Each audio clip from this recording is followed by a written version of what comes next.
As she said, my name is Randy Russell. Y'all will get to know me as Jake's daddy, of course, and I'm going to apologize ahead of time. This is the first time I've spoken about Jake. If it comes across really incoherent or I'm babbling, I apologize.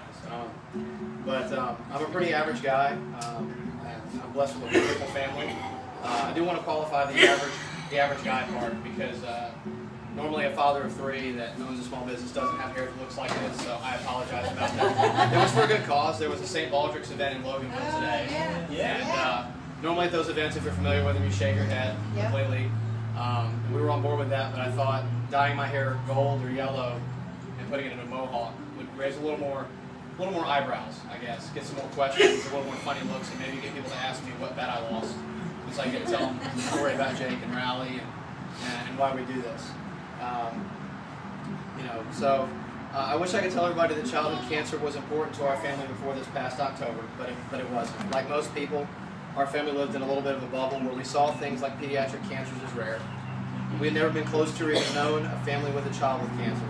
We had seen pictures, and we knew what St. Jude's is, but that happened to other people, not us. I was totally unaware of the horrible funding gap that exists between adult and pediatric cancers and how barbaric the treatments are for some of them. Our story started around October 15th as Jake had an x-ray to determine if he had fractured his leg in a bike accident. The x-ray results were inconclusive, and we were sent down to Eggleston immediately to test for an infection in the bone, which came back negative. Around 1 a.m., one of the orthopedic surgeons came in for a few minutes to discuss what he was thinking. He was very nice, showed me the x-ray, and after explaining a few things, he said, "I honestly don't know what this is," which is a little disheartening from an orthopedic surgeon. He gave us a referral to Dr. Shervin Ascoe, who is a, quote, rare extremity tumor specialist. Not exactly the person you want to be taking your 3-year-old to. We were discharged around 2:30 a.m. and went home to wonder what the next step was. The next morning, we received a call from our pediatrician, and she explained to us that a radiologist and an oncologist down at Eggleston had looked at his x-ray, and there was concern. This was the first time we heard the words Ewing sarcoma. Of course, we did what anyone else would do in today's society. We Googled it. And after about 60 seconds of looking, we were completely terrified. But it was so rare. There are only 200 cases per year in the United States, most of which are teenagers. That couldn't be possibly happening to our son, our little boy. The odds of a 3-year-old being diagnosed with this were somewhere around 1 million to 1.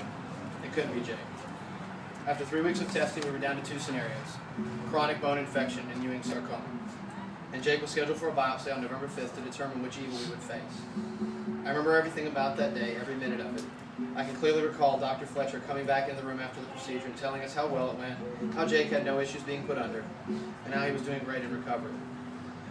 The next words were the ones that changed our lives forever. He said, "The results of the pathology are back, and unfortunately there was no infection present. I'm so sorry." My wife Kate and I looked at each other immediately and we knew what it meant. It meant that our little boy had cancer. Over the next few days we would face our darkest fears and have surreal conversations with some of the best minds in medicine. We were told that our little boy had a 65% chance of living the next 5 years, and that his chemo regimen was one of the harshest in existence. He would receive 17 treatments spread out every 2 weeks, all inpatient, alternating between 2 and 5 days, with a break after treatment 6 for major surgery to repair his leg.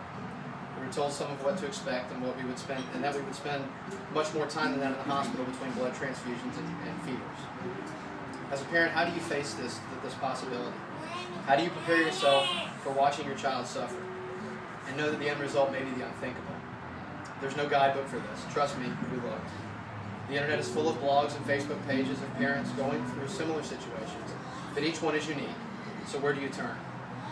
You turn to each other, to others who know what those words feel like, to family, friends, and to great people like those at the Rally Foundation. We have learned that we are now in a fraternity that no parent wants a part of, and once in, there is no way out. However, it is full of the strongest people you will ever meet. This fraternity doesn't care about your race, where you live, where you went to school, what you do for a living, or what kind of clothes you wear. We don't share stories about TV shows or about politics. None of those things matter. Everyone simply shares support, ideas, experiences, hope, anger, and pain, all in an effort to simply survive every parent's worst nightmare. So why do we run? In reality, a half marathon is not really representative of the struggle that a family goes through in dealing with this. You get to train to prepare for a half marathon. A cancer diagnosis is sudden, and treatment starts within a couple of days. If you get tired running a marathon, you can simply walk. With cancer, there is no stopping. You don't get to slow down and think about it and walk. When running within a few hours, you cross the finish line, and And just by finishing, you're a winner. But there are no winners in pediatric cancer. We run because it's the least we can do. Maybe putting ourselves through a few hours of pain to raise awareness is worth it. Landon Cooper gave a great quote when describing his 3,000-mile run for sarcoma research. Quote, "If it's miles we have to go, it's miles we have to give.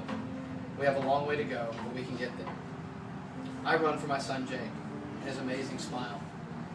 I run because he is treated with 5 drugs that for the most part are older than I am. I run because he has had 7 of 17 chemo treatments that are slowly poisoning him on a bi-weekly basis, yet he continues to smile.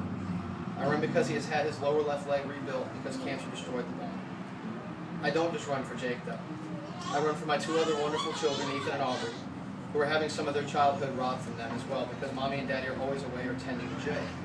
I run for my wife, Kate, who has had to endure things no parent should have to endure in treating their sick child.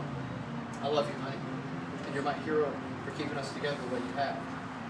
I run for the 46 families whose worlds will be flipped on their back today, and every day with the words we heard on November 5th, that your child has cancer. I run for the 13,400 children who will be diagnosed this year into further treatment so that they can have a better chance of survival. You see, without the Rally Foundation, there would be less hope and less awareness. As I remember reading the simple equation is awareness leads to donations, leads to funding, leads to research, leads to higher survival rates. It's really a beautiful thing that we're all a part of. I just hate that it took this to bring me to the table. I'm glad to be here, though, and I want to thank everybody involved with Rally that make it such a special organization. I'm only meeting all of you for the first time tonight, but I'm sure I speak for my whole family when I say that we love you guys and are so grateful for your efforts.